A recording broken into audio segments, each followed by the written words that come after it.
awa gasi jama julɓe joni on nani haray usafi ɓen okki en ɗo 10 à 15 minutes fi faalaɓe lande ɓen haray kala faalaɗo landal no wawi waɗude star 61 ko ɗum woni étoile 61 inchallah haray ɓe ndaara ɗon kon ɓe wawanta en joni lagude tan ɓe adi ɓe wadde ɓen ɗo inchallah. Assalamu aleykum. Wa aleykum salam.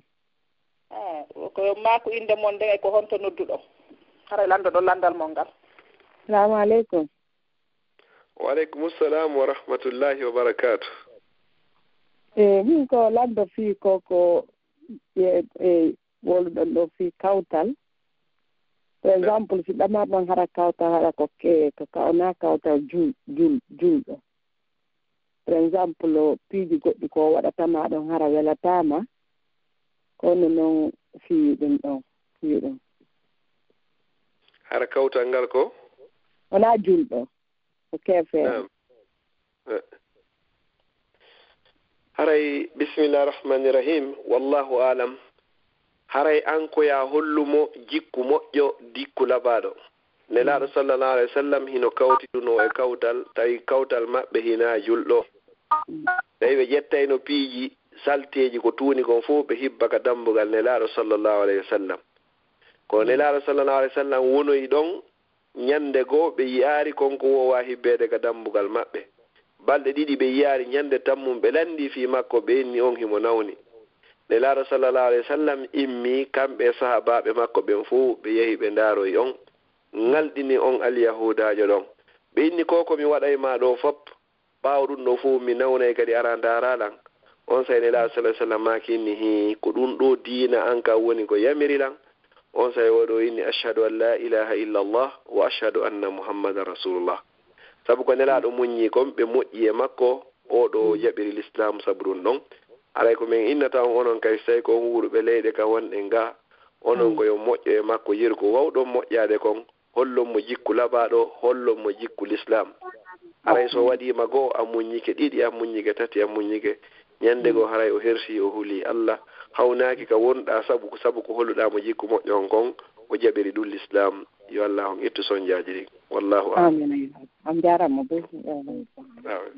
assalamu aleykum. wa aleykum salam ana mi udditande woɓɓe kadi. Assalamu aleykum ustadi. wa aleykum salam wa rahmatullahi wa barakatuh. ɓay tawi koye law kisanno faalaare landotoɓɓe si wawa wolde inde maɓɓe ne e ko honto ɓe noddi si tawi harana probléme. Min ko Mamadou Alpha Marela ko France mi woni. na onon noon so landike ɗon jaaɓa ɗon kadi nani. awa ustadi no gasa hara men accetin somin hewtini o jaabo ɗon minen ko ha joni komin l'école komin janggana kuuɓe nana toon mawɓe no welde seeɗa alhamdulillah mbeɗo e jaam alhamdulillah sonnajo himo e jaam himo e jaam onon kadi ɓe gurdon ɓe fof ɓe e jaam fof ɓe e jaam alhamdulillah joni ni toon taw ɓe wonɓe landade ɗo taw ɓeɗo ko minen yanguɗi taw e nder leydi Égypte taw aray ko gore jammo mi jangguidi mi yanguɗi kadi aray kanko mo jooɗi fewn ɗo France ɗo ara inchallah so inni o landoto ɗo joni ko fi famingol ɗon hina fi makko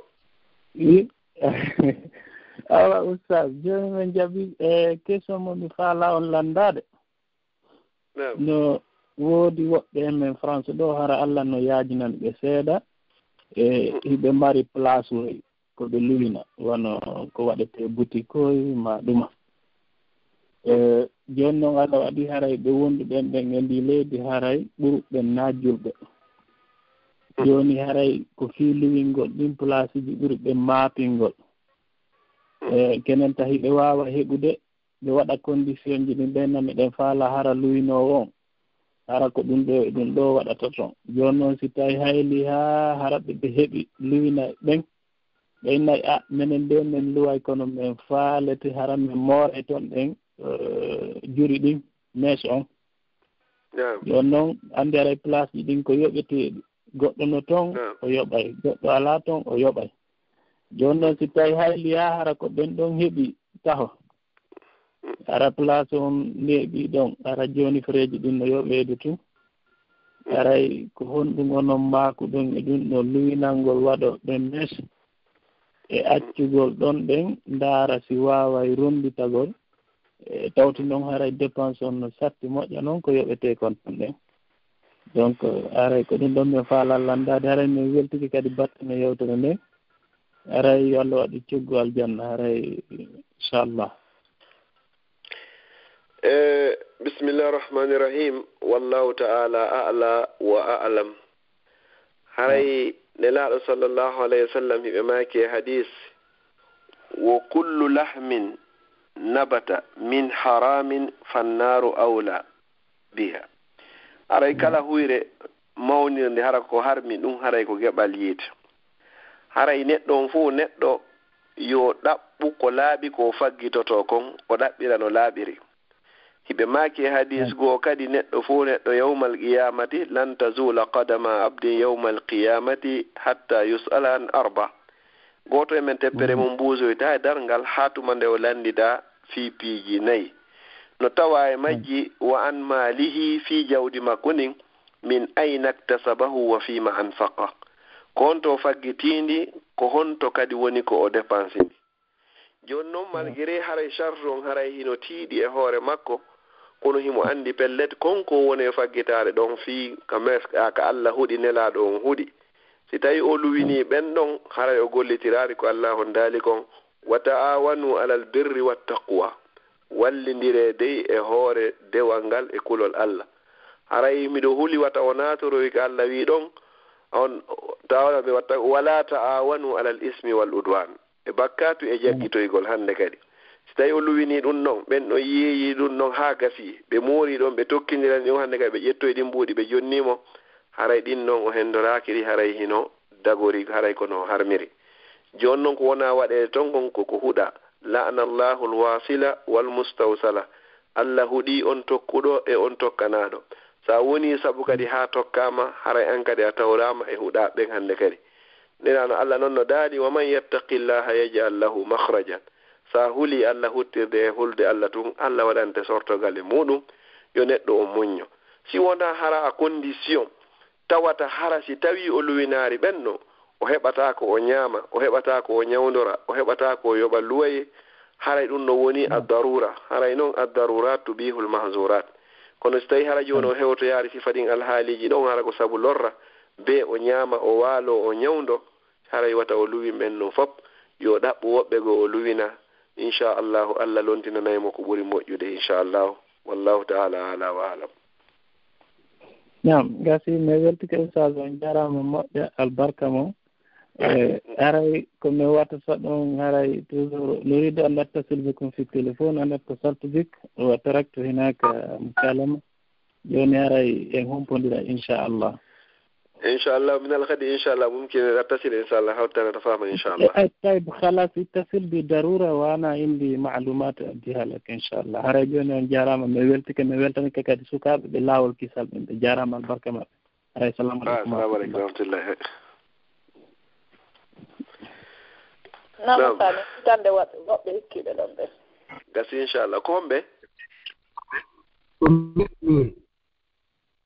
nam haɓɓuɗo men ka radio ɗo simi gayni minute ten gasi nala toon alhamdulillah saɓe nala toon no sodde seeɗa alhamdulillah onon le alhamdulillah yettude Allah sonnajo himɓe jaam komin heddino noon kadi mi woɗɗamo inchallah yo Allah waɗan en fof joddi aljanna inchallah gasi inchallah assalamu aleykum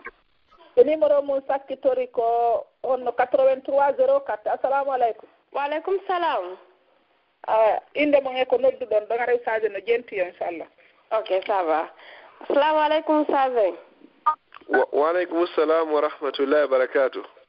min ko Fatimata Diarra e Diallo Makete ko Belgique mi jooɗi nam ahlan wa sahlan nam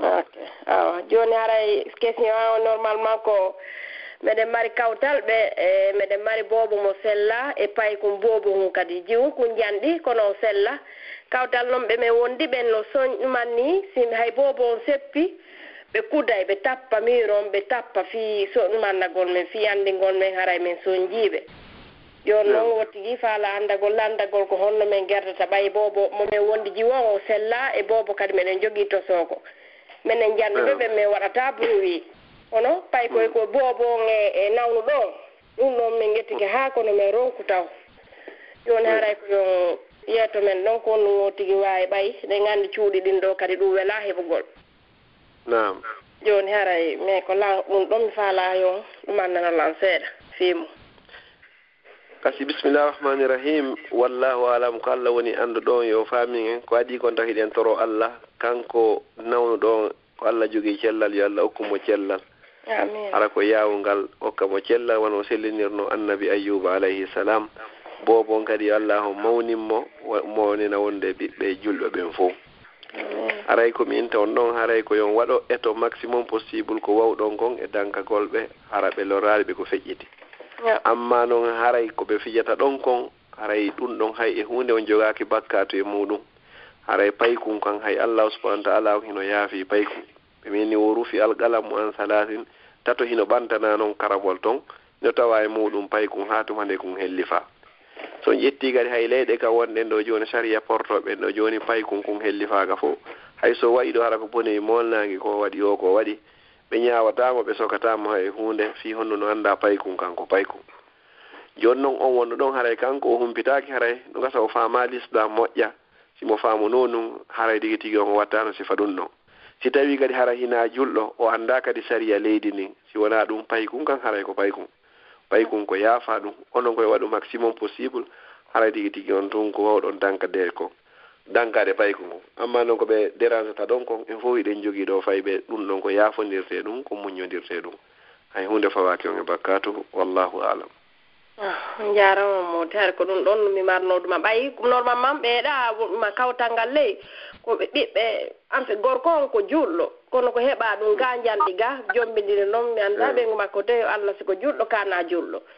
kono bruit on hay men membini toon wallahi ɓe tappay haran ɓe tappa kamɓe noon ɓe tappa moƴƴa fii tuyo men soñjo dow ono alhamdulillah ɓay o tigi no etade fi wota ɓeya waɗu bruit pay koye fof mi sonka yoɓe jooɗo kono wallahi meɗen soñji seeɗa oɗon ette to yiyata ko wawɗon kon etto ɗon ha hara ko kamɓe woni ko dérange on onon hara on dérangeare ɓe onon mbokko ɓaɓɓe so renti ko yeru ko wawɗon kon si lutti fi pay koye ɗum noon haray tigui tigui on Allah no yaafi pay kon merci on jarama modi Allah ko mbaraji mum ɗi amin amin assalamu aleykum waaleykum salam usay ɗo min udditan ɗo woɓɓe ara men faala andinde jama on ɓay jama on no heewi ga haray yontere hannde ko woɓɓe wonɓe liége woni waɗande bayanan usasiɓe gonɓe wadde haray koko yowiti e siya haray ɗum ɗon ko très important par ce que siyaɓe ɗuɗi o hakkude men moƴƴa noon haray no hatto jini ko yimɓe ɓe jento anndo ko honɗum woni siya haray ko ɗum men faala andinde yimɓe ɓe inchallah haray yimɓe ɓen kadi no wawi natude nde ñande kadi inchallah haray ko wonuɓe gayna on ɓe guine sakko e ala huɓɓodirde maɓɓe inchallah ayni onon kadi on wawa e ɓeyditande ɗon ko ɗum woni fi nafoore fi jendagol ɗum ittidira inchallah la udditande ɗo woɓɓe inchallah assalamu aleykum ɓe numéro mum sakkitori ko 95 34 assalamu aleykum waaleykum salam wa rahmatullahi awa inde mo e ko nodduɗon ko Aboubacry Ba Paris ustade no jenti on ɗon salamu aleykum ustad waaleykum salam wa rahmatullahi wa barakatuh cheikh Boubacar jarama ustad nala toon alhamdulillah yedde Allah afiya no heewi alhamdulillah onalle toon alhamdulillah yedde tagu ɗon modi mawdum on ɗo haysi ɗon priparno modi o weeli nani ko haa ɗo alhamdulillah weltanike subhanahu wa taala toriki Allah subhanahu wa taala waɗano en joddi mon ɗin ka balancement yawmal qiyamat allahumma amin ya rabbal alamin en fof meɗen haray ko banggal landagol on ton woɓɓe no woodi haray yaroɓe windi to innati maayi yoɓe ƴettu tere mum go ɓernde nden walla ɗum haɓe hokka wurɓe o haray ko hondu l'islam landi e ɗum noore nde ñawre haray bisimillahi rahmani rahim wallahu alam haray fiika okkugol tere ɗen haray karama ko ɓen hino jogii ɗon konnguɗi heewɗi si tawi jooni hara okketeɗon himo haton jini e muɗum hara hino tañƴina si o jonnama waway wonde sabu ko ɗum ittanimo muusendi ma ko ittanimo nawnare nden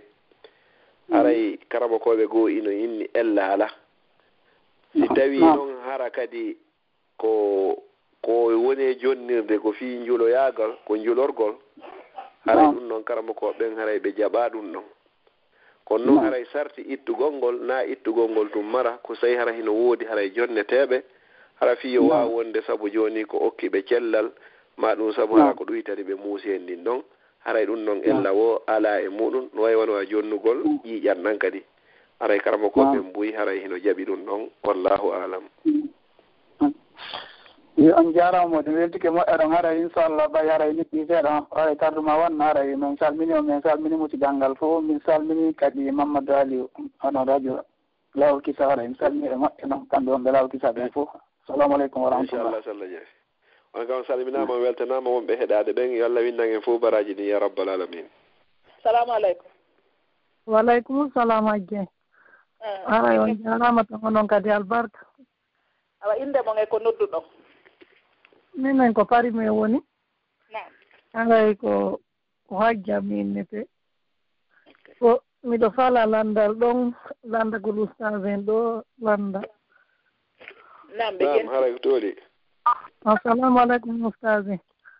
Wa aleykum salam wa rahmatullahi wa barakatuh. On jarama to yo Allah hokku baraji ɗi. Allahumma amin ya rabbal alamin. Aray ko moodi an hollitilan ɗo yumma miñam maɓɓe no yi galle ka wiyete kamin to hari ko yoɓɓe gobbarnuno otel ɓe noon feƴƴini yacci sagataɓe wonon goɗɗo hoyɗi baaɓe maɓɓe no lettede fi on ɗeɗen galle ɓe ɗaɓɓude ɓeɓe yeeya joni ariano fino darna toon chambre ji ɗiɗi salon je ta ɗumaji ɓe fala suudutude yimɓe ɓe mais on hollitila o sooda min esi ko hotel min ay so soodata joni noon ɗon woni o kamɓe ɓe nani piiji buyar yimɓe no darna ko fijete to yimɓe soodita lanca darna étage ji nini mini ɗum ɗon hôtel e ko yimɓe no gasa yaata hira na gootum min ɗum welama joni aray ko andugol si tawi ɓe wawi wadde so ɓe wawata on sellama ɗon hakke ɓernde nden no ini no mari probléme elala ko addi kon tam torki Allah yalla ɓeydan on cellal ngal itta muusen ni waɗa muusen ni kadi hara ko fukkir ɗum bakkato allahumma amin joni haray soodugol ngol ɗon hino wawa dagade hino wawa kadi ronkude dagade e soodugol len galle ɗon hino wawi waɗa soodugol télé naada ka nder suudu muɗum o andi télé hino dago wonde kadi hino harma si tawi on daari toon ko Allah yiɗi yarli haray tege télé on o dagike so on tigi watti toon haray hande kadi ko Allah yiɗa yarlaki haray harmiri sabu ɗum ɗon ko daara toon kon si tawi ko hôtel joni wonno toon kamɓe si ɓe soodi ko kamɓe jeeyi hande kadi si ɓe faala ɓe watta e juulirde si ɓe faala ɓe sooday mo haa ɓe gayna ɓe watta logementji si ɓe faala kadi ɓe sooday mo haa ɓe gayna ɓe acca hôtel kono hara ko kamɓe anndi ko honɗum waɗete toon ko hombo naatata toon ko hombo naatata toon haray soodugol ngol hina ella kono noon ɓay haray hannde kadi ko kamɓe commandi ko jawdi maɓɓe ko kamɓe jeyi ko ɓe ɓe contrôle hannde kadi ko honɗum wona waɗede toon ɓe wawi ittude hôtel um few watta jamiu ma watta logement ji ma watta magasin ji ma watta boutique aji kala ko ɓe faala ɗum noon haray ella ala naafi hari ɓayi hari koko boni wonnano e waɗede toon wondema hannde kay sellata ittugol ɗum ɗon watta ko moƴƴi so ndaari wanowa enen Europe ga wano Angleterre nokkeli buy on yiyay juulirdaji buy hara ko église wi wonno julɓe ɓen soodita église on haa gayna itta église on itta croix ji ɗin fop watta hannde kadi juulirde hara kaka Allah rewete ɗum noon haray ella ala e muɗum kono ko won tun ɓe ƴetto e précaution ji ɗin ko honɗum waɗete nder to on jarama joni albarka inchallah barka Allah dikkitara ko cata oyni de Allah ifinira ko cellal jarama albarka awa assalamu aleykum salamu aleykum wa aleykum salam tullah ɗon nande Oustaz ni way mino jenti min da mi tani woɓɓe go bay beeɗa haray ɓe wedditino ɗon habbagol ɓe ɗon hara yiɓe ɓe no ka layin nam mi tani woɓɓe go assalamu aleykum wa aleykum salam on jarama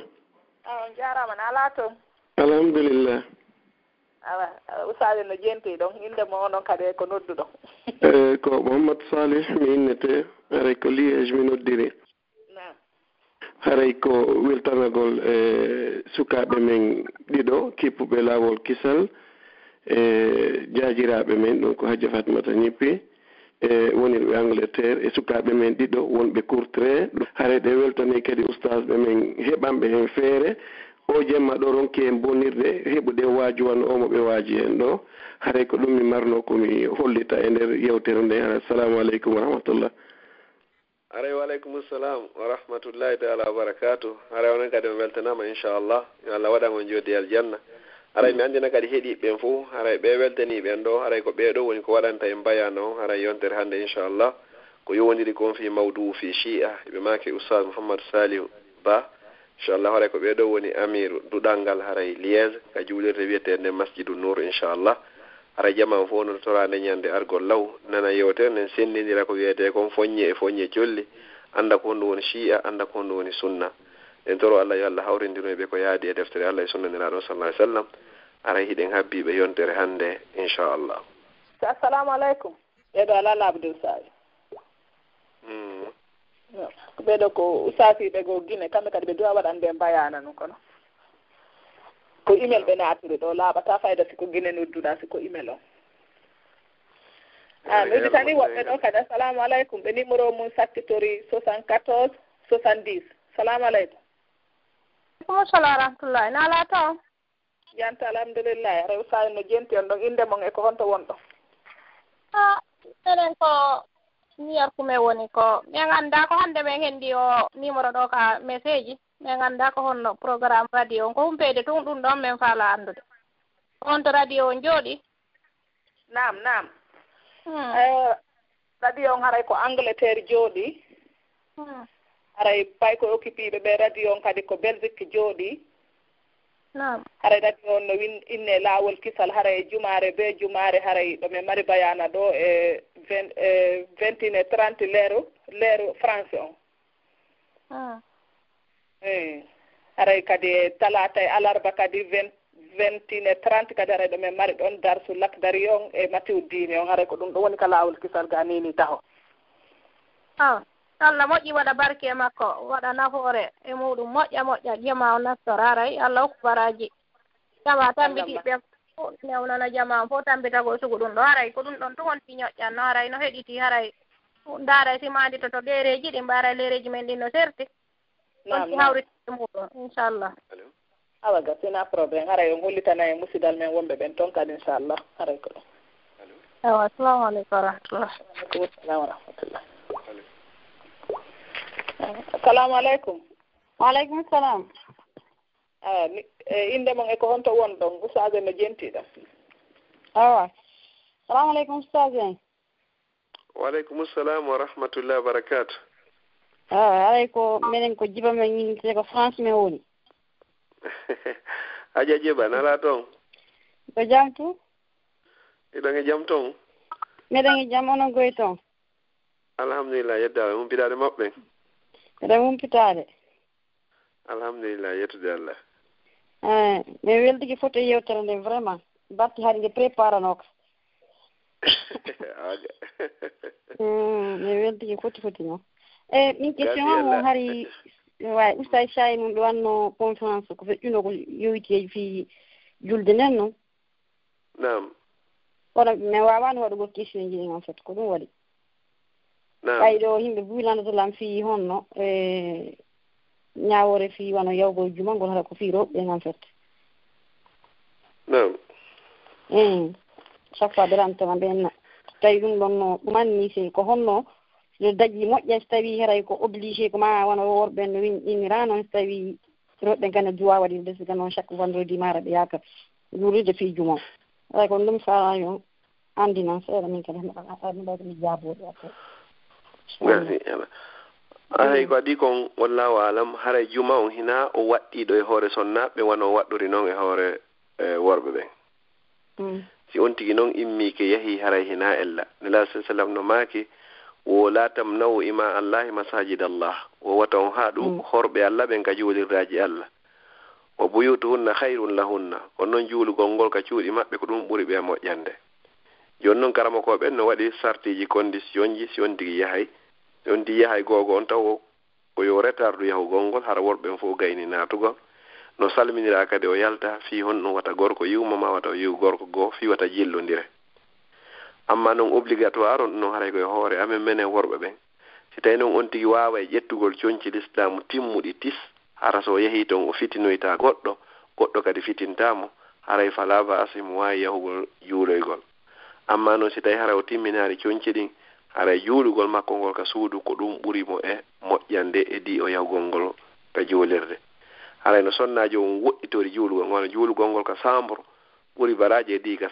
salon ɓuri baraji e ɗi suurugol ka tande maga cour maga terrasse ko noon kay juulugol ngol ɗon ɓuri baraji e ɗi so yehi ka juulirde so yehi noon kadi haray naafi hino harmi on noon ka suudu ɓuri e moƴƴude so yahari kadi noon na obligatoire e hoore makko hono wonir noon obligatoire e hoore worɓe ɓen wallahu alam haray ko ɗum wonno question haray shukran wa barakallahu fikum ustad inchallah o fikum baraka inchallah joni haray shukran on jarama assalamu aleykum waaleykum salam tullahi min ko habibatu wiyete ko Angleterre mi woni nam landalalngal ko wono menen sonnaɓe ni wonde ka shopping ji hara ɓeɗen faala wadde piiwoɗo yeeye ka shopping hara ko watte e salade joni noon hara wayto vinaigre ɗo wayto vinaigre hami jillidira piiwo ko watte mbiye tan ɗeweɗe ɓeyda ɗo dressing mi annda kono ɓeyda ɗum e français ɓeyda dressing ɓe salade dressing woɓɓe ɓeyda hara ko italien dressing ma french dressing sifa ɗum kono hara buyno utilise kono ka ingrédient mo janggiti wonde hara goɗɗo ɓe jillito ka ingrédient en ko honno white wine vinegar ɗum ɗo ko wiyta ko vin blanc vinaigre vin blanc sifa ɗum haray no tawa e nder ingrédient o ma ɓenda ko honno ko spirit vinegar ɗum ɗo kadi ha no tawa nder ɗon ɗum ɗon noon haray ko honno yeeso ɗon men fi ɗum ɗon bisimillahi rahmani rahim wallahu alam minen kadi ga haray sifa muɗum hino ga kono ko kala ko tawata kon hino jilli e muɗum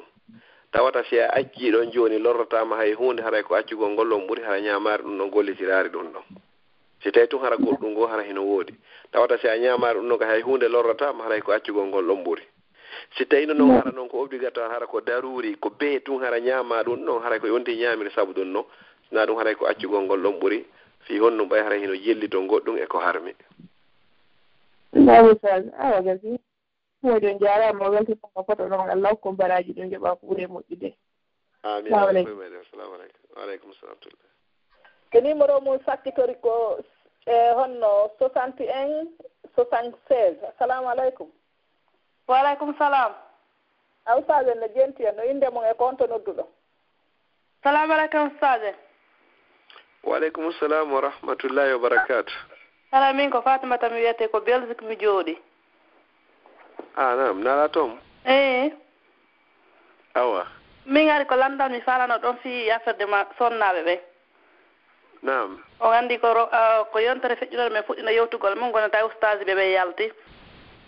nam mini ko affaire de ma haray ko gacci hakke ko affaire de ma teddingo sonnaɓe ɓen nam wano ɓiɓɓe heɓaɓe ɓen ɗo ɓay nde ñande woɓɓe ɓe landiɗo ɓeyni wosi no moƴƴi waɗugol ngol haray ko ɗum no woni ko l'islamu men joni noon haray noon ɓiɓɓe jiwɓe wonaɓe jibbineɓe ɓen ɗo si ɓe yeehi ko men ɓe arti mi nani ɓe wiya ɓeyna wo joni ɓe contrôle ay ɓe ndaara wo par ce que ɓe andi yimɓe ɓen no naɓude ko men kono on tigui haray anda nam joni noon ɓay noon haray si tawi hara ɓe tawi tun hara on tigui waɗi ɗum ɗon haray ko kaso ɓe waɗata on tigui haray ko honno no wiwɗon ɗum ɗon haray ko accugol mo ngol ngol ko ɗum noon ɓuuri haray kala leydi ka tawata si a waɗi ɗum ɗon joni haray on tigui heɓay kaso safu muɗum haray ko yon tigui accu ɗon awa si tawi noon hino woodi leydi ka yahata joni hara waɗay ɗum ɗon alda e probléme hara yewgol wuura e ndi leydi ɗon ko ɗum noon ɓuuri moƴƴande on tigui awa kala ka onti wata gollitirde diina mum kan a 100% hara eggugol mo ngol ɗon ko non ɓuri mo moƴƴande si on daari joni wano makka ko makka ɓura yiɗede leyɗe ɗen fuu kono ko itti ɗon ne laara sallallahu alayhi wa sallam dogini ɓe ɗon ko ɓay tawi hay diina maɓɓe kan ala marsude ɗon joni noon so tawi hara no woodi leydi wotiri e nder Europe ɗon wano joni mi nani wano Angleterre mi annda so tawi ko no woniri toon kamɓe ella ala haray wuuroygol ngol ɗon fii gollitirgol ɗum ɗon haray ko ɗum ɓuri e moƴƴude si tawi noon wawata ɗum ɗon fof ko on tigi woni ɗon si tawi addanayi mo lorra ɓay haray ɓenni ko sunna ko teddunga wonande sonnaɓe ɓe aray ko accugol ngol ɗon fi wata on tigi ukkoye o kal lorra ɗon ko sunna wona farilla ko sunna wona farilla ok wona ella on jarama albarka boy salamu aleykum usayi mi annda noon ɓayo maako no ko 15 minutes min wedditike ɗo jaka nani ko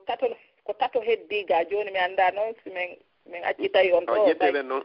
gasi ko wonɓe ka meɗen ko wonɓe usasi wonɓe ka meɗen usasi ibrahima gasi inchallah waleykum salam tullah cheikh jasakumullahu heyra min weltike moƴƴe Allah windama on baraji ɗin amina ya rab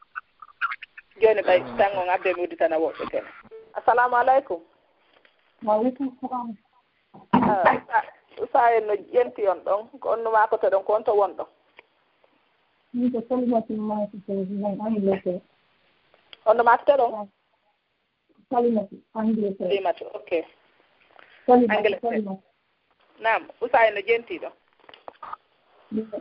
question han ko fi wono komi ɓeytanoɓe joni ko ɓeyni ɗon wono Angleterre ɗo finni gongol ɗo kadi joni ɓe tokkay 14 ans ɓe humpitikeɗa finnini joma o haray ɗum ɗon kadi yo joma on faamu ɗon maintenant question an on haray question an on ko fiika juulugol wonde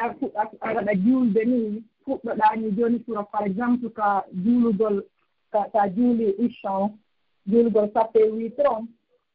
ko ɓuri kon ɓe tinnan hay ko yontigi juulir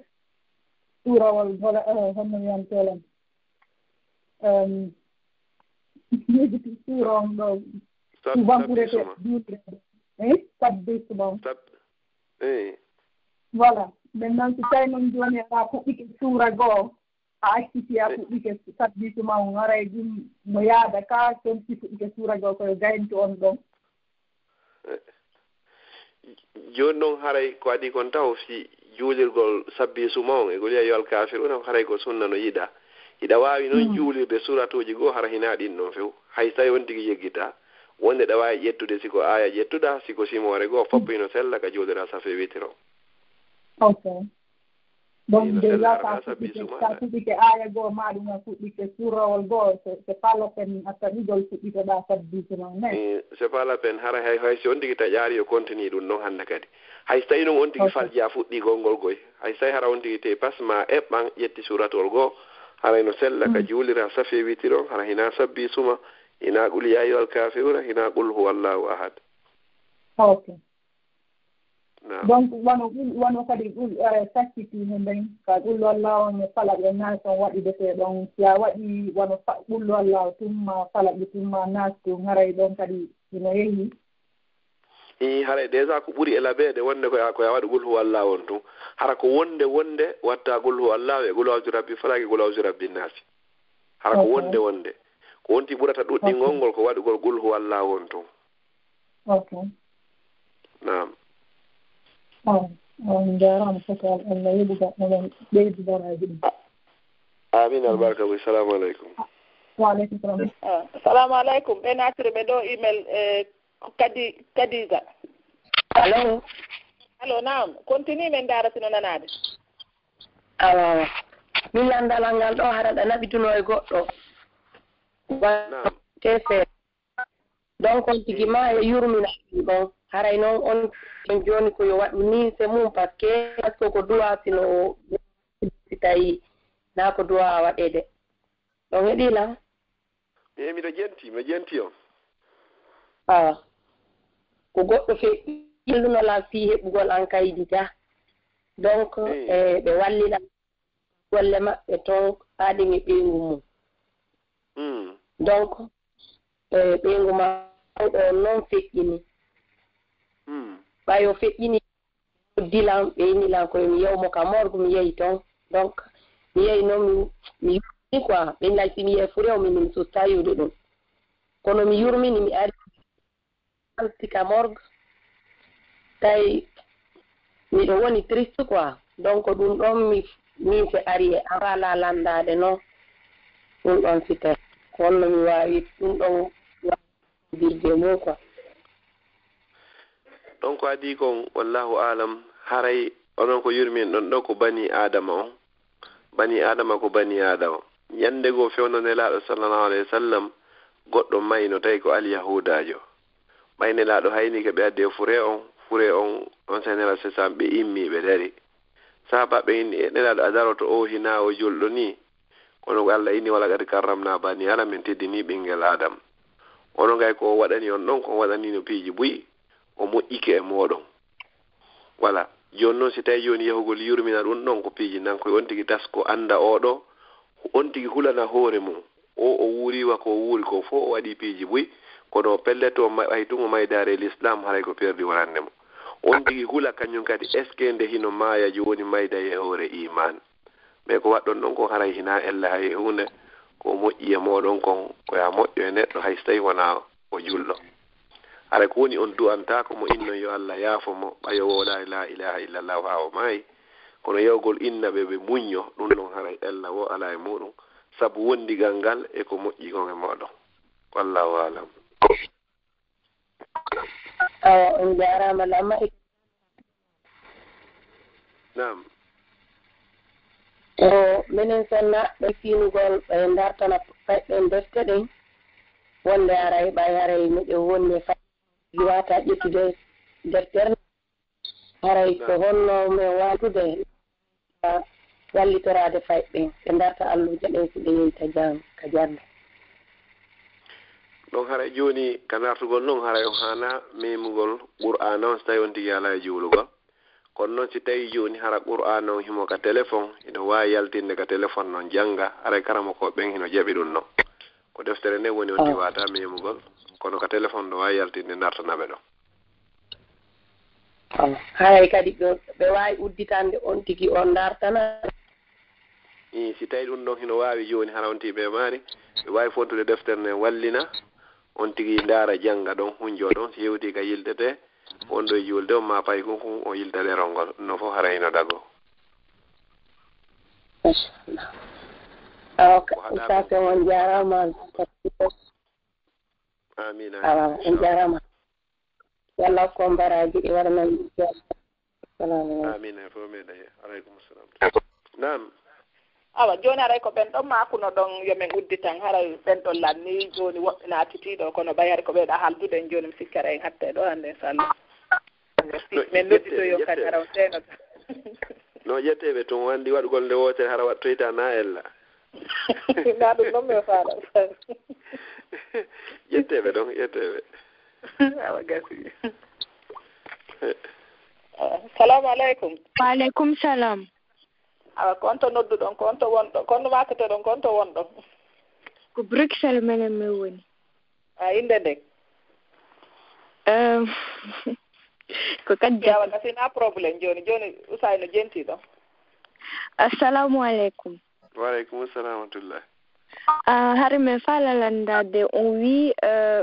fi ka sunningol roɓɓen est ce que ɗum ɗon no woni e yamirore Allah par ce que min jangi ɗum ɗon ka l'école no wondi e tampereji ko debbo on heɓoyta fendugol ɗum ɗon si tawi ko sunna ko farilla landal laɓangal tigi tigi on haray koye hoore yamirore Allah e yamirore nelaɗo makko on sallllahu alayhi wa sallam haray ko sunna wonande worɓe ɓen haray ko teddungal wonande sonnaɓe ɓen nelaɗo sallallahu alayhi wa sallam fewndo ɓe iwno makka ɓe seeni madina ɓe tawno sonnajo goo hari ko on ɗon sunninayno rewɓen ɗon on sabi ɓe innimo yo hakkinɗino kono ɓe yamiranomo yo accu si tawino hara hino moƴƴano few nelaɗo interdit sananaymo ɓe nawata waɗu few ko ɓay ko tawata kon hino moƴƴi haray ko ɗum no waɗi si ɓe innimo yo hawrin tawti kadi si tawi on tigi teddinaka haray mo wondi e soñja molanaɗo noon ɓayno haray an ko e rok ɗo wonɗa hiɗa renti piiji ko feƴƴata konka hoore laawi ko feƴƴata hakkunde worɓe e rewɓe ɓen konka hoore laawi ɗum noon fof ko onno way ɗum ko tawata heɓe ɗuuɗiri shawa hara ɓe teddinaaka hay no woodi toon ko haana teddineede kono hara teddinayi ɗon kadi ko waawuɗo kadi sina ɗum bonnana e debbon kadi ko wano Afrique ni woɓɓe gosi ɓe waɗi haray ko ɗum ɗon woni tawede ko rewɓe ɓe mayata ko law waɗaɗa ɓe probléme ji si ɓe woni ka jiidi e tout e ɗum ɗum fof waɗa on tigi probléme ji min dasi on gelike kon faala innugol kon mi faami ɗon wano jooni ko ɓe innata kon no tawa ko warata on tigi law ma waɗanamo probléme ka jiidi ɗum sen ƴetti ɗum hina do men fii ka sunningol tun enen Afrique en mara lekkele enen Afrique a yiyay goɗɗo hino suwi so woni goɗɗo reedujo woni goɗɗo wona e reedujo ha ñande o jibini hara o yahaari labdane ka kono bobon heɓe ɗon o ndikka few tigi tigi on bobo on janda hara piiji ko ɓe woni e waɗirde kon kamɓe ɓay ɓe yiɗa hannde kay ɓe adda tun ko wonta inconvénient contre muɗum kono avantage no woodi e muɗum moƴƴa ko kamɓe portoɓe ɓen kadi inni ga joni masala joni debbo si tawi himo sunnina joni haray ko ɓuri kon nde nawnare wiyetende sida watamo nanngugol andi ɗum noon ko avantage molanaɗo noon par rapport e ɗuma walla piiji buy hino toon ko angal laamuji kelɗuɗi ɗin médecine on avance woni si tawi médecine on hino avance noon joni no woodno no sunninirte ha debbo on soñjota ko bonnantamo avenir makko on hay hunde innugol kadi ɗuɗɗinayi maygol ngol kadi ɗum ɗon haray enen dina men l'islam ken jaɓa ɗum ɗon ko Allah pette andi goɗɗo ko combien ko duuɓi jeli woni o wata wuurugol yeru ko Allah hoddiri o wuuray kon ko ɗum ɗon woni ko wuurata lekki kin noon hino wawa wonde sabu hande kadi hay simo nawnuno ko ɗuytanimo nawniran nden kon ɗuyti muusen ndin kon kono haray hina lekki kin ɓeydata balɗe ɗen koye juuɗe Allah woni ko yeru ko faala o wuurata ok joni ɗon finalement ko inne ɗon haray si a waɗali haray waɗata probléme no waɗay probléme andi si tawi joni on tigi waɗare few probléme on ko honno on tiwata contrôle oyde hande kadi plaisir mum on hande kadi chaque fois haray on tigi no wondi e plaisir ha ɗuuɗi ha feƴƴiti hande kadi joni noon si on tigi noon waɗi noon joni ɗuytanaymo hara hino hawri ara ko dose normal sa yi joni par ce que sa ƴawi ɗo e tram ma métro ma bis ma yeehi ka parc ji joni a yeehi ko yiyay ko woni e feƴƴude ɗon kon honno way ɗum noon ɓenno fof ko ɓay ɓe waɗari sifaɗin piiji ɗon joni noon so tawi ko annduɗo waɗi joni wano nelaɗo sallallah sallam tindinirno on debbo ɗon ni hara inconvénient o watta e nder muɗum si tawi noon kadi hara komo anda few waɗi hara inconvénient o duuɗa e nder muɗum on jarama wala joni noon si tawi joni no woodi détail ji boyi ko hana waɗede mum ɓay noon haray ko Bruxelles wonɗa ɗo min kadi ko ɗo hara hiɗa wawi joni noddoyde lan joni mi ɓeydanama explicande mi hollama kadi ka windi piiji boyi ko honɗum woni avantage ji ɗin ko honɗum kadi woni inconvénient e muɗum awa inchallah allo salamu aleykum waaleykum salam tullahi jarama sagan nala toon alhamdulillah yedde Allah afen heeɓi eyi jam tun alhamdulillahi miɗo faala ɗon landade si honno juuɓe ɓen ɗo janngoygol ngol ka juulirde wonde haray hiɓe wondi e farilla toujours mi remarque ɗo haray e wonɓe ɓen jannude ɓe inna tata ɓe memu defte ɗen ma ɗum hara woɓɓene toon honno ko nokkelɗi woɓɓene toon ka juulirde tigi tigi ɓe woni janngude kono toujours ɓe inna taɓe ɓe inna tuyo ɓe yaw woɓɓene toon noon harana ka juulirde kono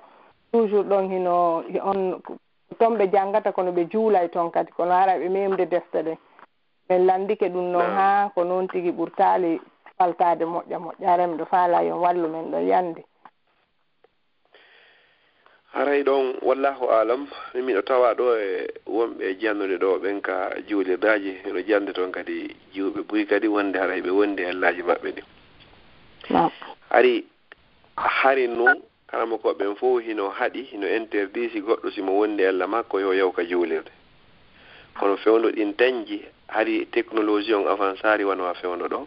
woɓɓe hino yahayno ha si tawi ko yalta ko yalti on digi tunna jonci pa ko ɗin ha tunina juulirde nde fewndo ɗo noon haray no woodi piiji boyi ko onti wata laɓɓinorde waɗa e muɗum hara hay kanko tigi o wata tunude a plus forte raison o tunna juulirde karama ko ɓen fof haray hiɓe fotti fewndo ɗo goɗɗo si tawi ko fi yahugol janngugol ko watta leereji ɗiɗi ma leereji tati hino sellanamo ka o naata ka nder juulirde kono ko woni o juulata o memata deftere nde si o naati aray koye o naatu o jooɗo si hewti janngugol immojo makko mo jooɗodi on ko noon fontantamo deftere nden o ndaara ɗon o jannga kono haray o duwaka memugol deftere nden Allah ko inni memata deftere nden si wona on laaɓuɗo joni noon haray on alhaali makko ɗon fewno ɗon haray o laaɓa kono noon ɗum ɗon haɗanimo naatugol ngol ka juulirde fi yo janngu tentini si tawi joni hara ko janngirte samedi dimanche hara ko une fois ma deux fois e nder yontere nden ara so tawi joni o soomi ɗum ɗon joni o tawi ɓe feƴƴitike mo ma wonay sabu ko yejjidi ko hunjino ko ɗon haray mo wawi yahude haray hina ella kono wata o memu deftere nden si hewti juulugol kadi wata o juulo assalamu aleykum moɗon jarama buya lawlan ɗo yoɓ on joddi aljanna amin aleykum assalamu aleykum numéro mo sakkitori ko 32 62 salamu aleykum waaleykum salam inde mo ko honto wonɗo usagen no jenti on ɗo ko Aissatou Diallo ko Belgique mi woni nam en fait ko question an on ko fi adkar fi duwawuji fi si o tino ɗanade hankintaylan jentade ɗo conférence guine tawi ɓe haalde ɗon fimum ko honno nelaɗo o gerdayno mais mi famali détail ji ɗin fof moƴƴam komi faala noon andude par exemple ɓen ɗon ko ɓe haaluno ɓe inni goɗɗa duwa janngude qul huwallahu e falaq e naasi ka ɓe 3 fois oti muccito après si oti janngi ɗin ɗon fof gayni noon si watta ayatal kursi um mais komi yii kon ka hisnul muslim ko ɗin ɗon fof min mi sikko no wawi yaadude nde wootere kono question an on ko andugol est ce que so oti janngi ɗin duwawji ɗon simo wawi muccitade hoore coñci makko ɗin ka haray ko honno gerdata ɗum ɗon non wallahu alam haray ko adi kon ɗon ko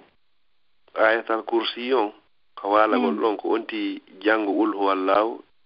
ulawju rabbi falak ulawju rabbi nasi daga be laabi tati o wutta ka juuɗe o mocca ɓanndu makko ɗon haray ɗin ɗon tati ɗi yowondira kañum e ayatal kursi on ayatal kursi on ko feere janngete tawi kadi on tigi hino ɓorni coñci yeru coñci ɗi on tigi ɓorni wofi waalagol ngo hino sella ka on tigi mocca ka wori coñci yeeso ngon e ɓanndu luttum ɗum fof yeru kala ka on tigi wawi memitade e nder ɓanndu ɗum hino sella hay so tawi coñci ɗin hino toon si tawi noon on tino wawi sornugol juuɗɗen ka ley coñci moyma ɓanndu ɗum hay ko noon ɓuuri laɓede si wawari ne waade on tigi rewnu juuɗɗen ka hoore coñci on jarama yo Allah hokku baraji amina no joddi aljanna assalamu aleykum wa rahmatullahi wa aleykum assalam hay joni no wawi waɗande duwa on joni joni mi accani on toriki Allah subhanahu wa ta'ala on yo Allah hokke baraji ko woni e muɗum ko wonɓe équipe ɗe ɓen kadi yo Allah waɗanɓe joddi aljanna o nana kan yo Allah newnan e wawi gollitirgol yo Allah waɗa hara fo e muɗum ko sabi yo Allah wona e gollitirede yo Allah yoɓi e muɗum hara ko jannatul firdawsi l'a'la rabbana atina min ladunka rahmatan wa hayyi lana min amrina rashada wa sallallahu ala nabiyyina muhammad wa ala alihi wa sahbihi wa sallam tasliman kaseera wa akhiru da'wana alhamdulillahi rabbil alamin moɗon jarama o sadal barka bo noon kadi on jarama yo Allah yoɓon ko ɓuuri e moƴƴude allahumma amin ya rabbal alamin andi ande kadi so préparaki min nodda on tujjaka ɗum gasara ɗo ɓuuri ko prépara ko to gasa e weltike fota noon barka buy modi on hannde o wallitike men ɗo ɓayari men ani fof panikike ga vraiment kono on jarama yo Allah lanɗo yoɓ on joddi aljanna amin amin inchallah assalamu aleykum jarama sa salamiron ene zara e pay koye koye fof toon assalamu aleykum amin gam salmini alaji inchallah lanɗo so hiɓe jaam to amin ɓeɗana inchallah assalamu aleykum waaleykum salam wa rahmatullah joni jama julɓe on nani e haray ɗo en hatti ɗo hannde inchallah ɓayino jebmi haray moƴƴa ɗo haray kadi wonɓe ɓen kadi yoga kadi ko dawayɓe yaade joni haray luttuɓe jaabaka ɓen haray yoɓe naatu yontere hannde inchallah ɓay duy acca ha kadirne minute waɗa min innaw saasi ɓe lanni ɓe watta kadi haray ɗuuɗi pande inchallah ɓayari ɓe préparanoki yacciti tan maɓɓe on ɓe naati donc haray nayi jogoɓe kadi ko feƴƴiti ha sen nodditoyiɓe hannde kadi ɓe huulay feenagol joni toutes les façons hande ɓe suuwi en ɗo moƴƴa ɗon ɓe jarama yo Allah hokku ɓe baraji ɗi enen kadi fof meɗen yo Allah hokku en baraji ɗin yo Allah faamin en ko ɓe yewti kon ƴetten ko yaadi kon e Qur'an e sunna no ɓe makiri noon haray yottere hande kadi si joyi yottere hande jaɓi. Assalamu aleykum wa rahmatullahi wa barakatuh.